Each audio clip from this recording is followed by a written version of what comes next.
We're huge fans of the whole movement back in the late 80s and early 90s in Seattle with Pearl Jam and Soundgarden and Nirvana.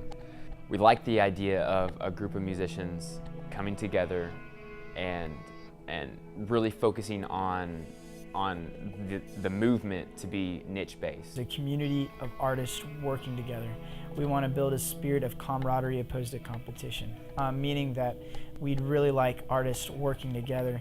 Like, I know that there's not many venues and sometimes shows are booked on the same day, but we'd really like artists going to one another's shows, encouraging fans to go to one another's shows, and just really having the sense of, yes, the music I make is something I believe in, but there's something bigger than just me and my message.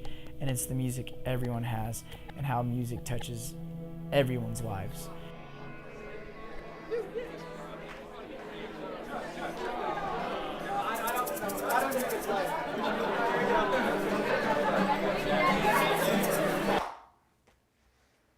are you? I'm Zach Anderley from Chattanooga, Tennessee. I'm a musician at heart, and it's what I love to do. I am Jeremy Robertson, and I am born and raised Smyrna, Tennessee. I'm from around here, known the Murfreesboro area my whole life, so yeah. Freshman year, me and Jeremy Robertson, a good friend of mine, we hung out a lot. We played a lot of music and did a lot of cool stuff. And I remember it started over in JUB. It was a late night.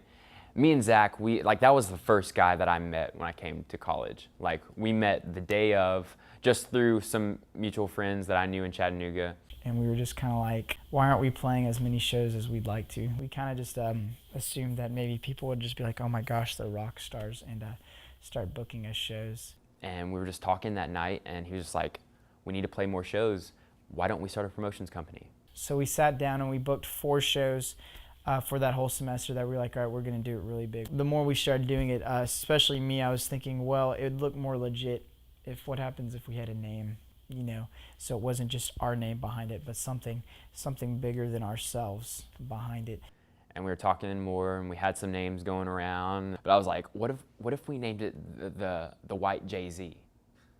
Jeremy and Zach, the White Jay-Z. Yeah, did not fly at all. So we came up with the name Just Jam. I love the idea of just sitting in with musicians and just jamming, hanging out with your friends and playing until 2, 3 o'clock in the morning.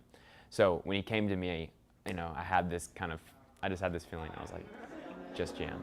I like that.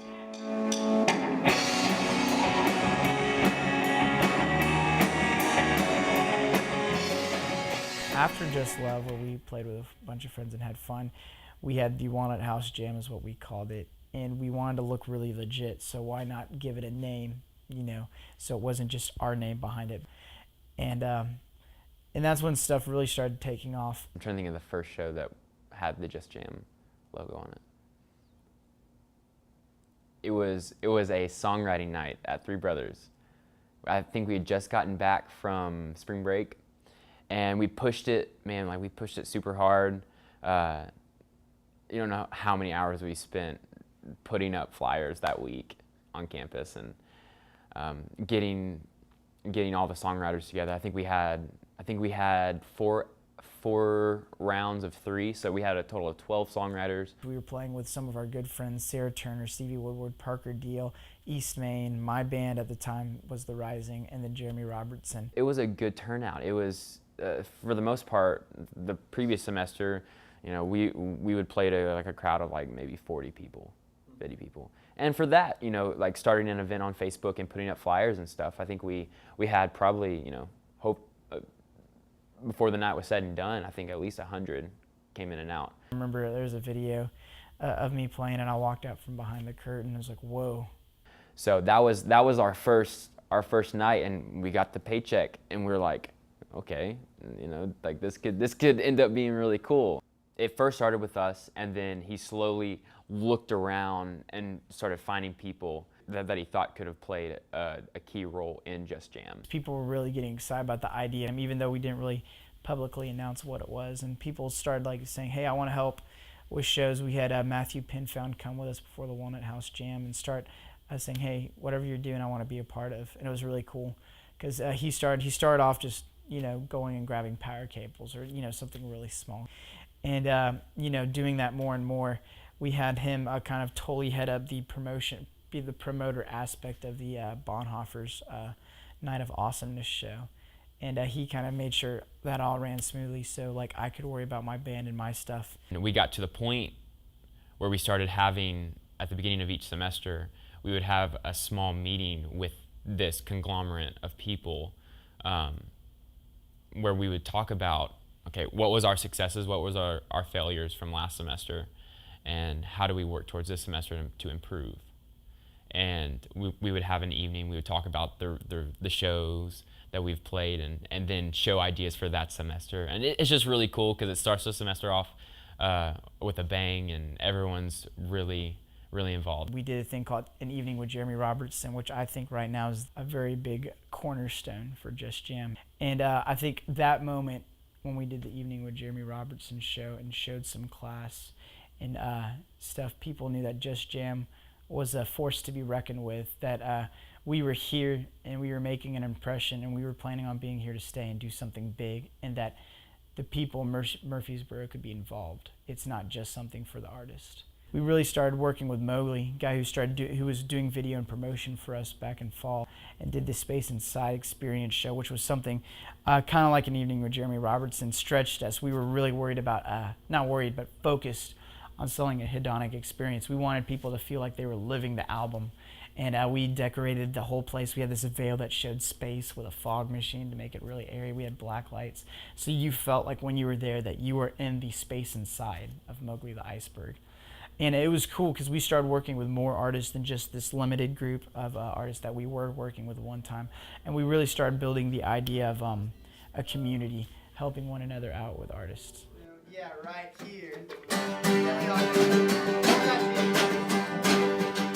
I want to see Just Jam in 5-10 years to continue to grow, to continue to expand and take in new family members, and really demonstrate how having the mindset of camaraderie within the promotions company, how that can be such a benefit, because it's real, it's real. It's not smoke and mirrors.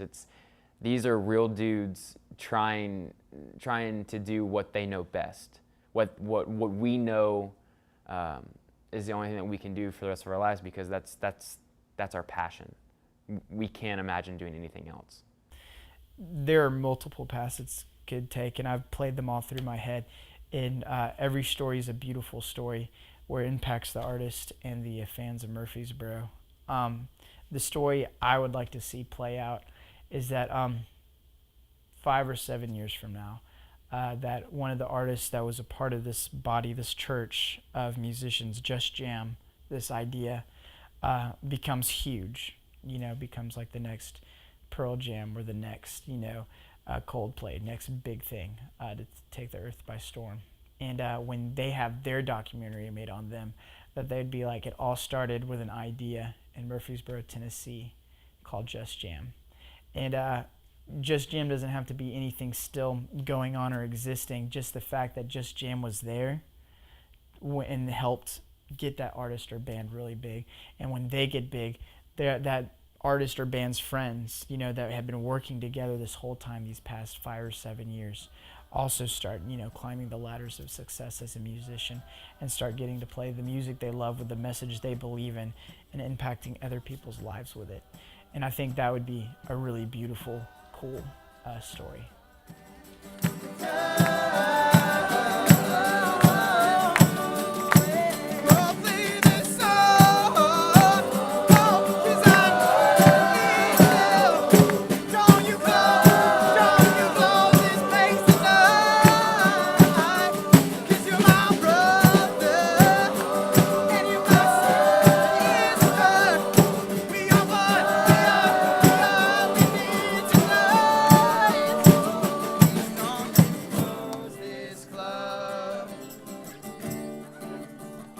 Oh, don't you close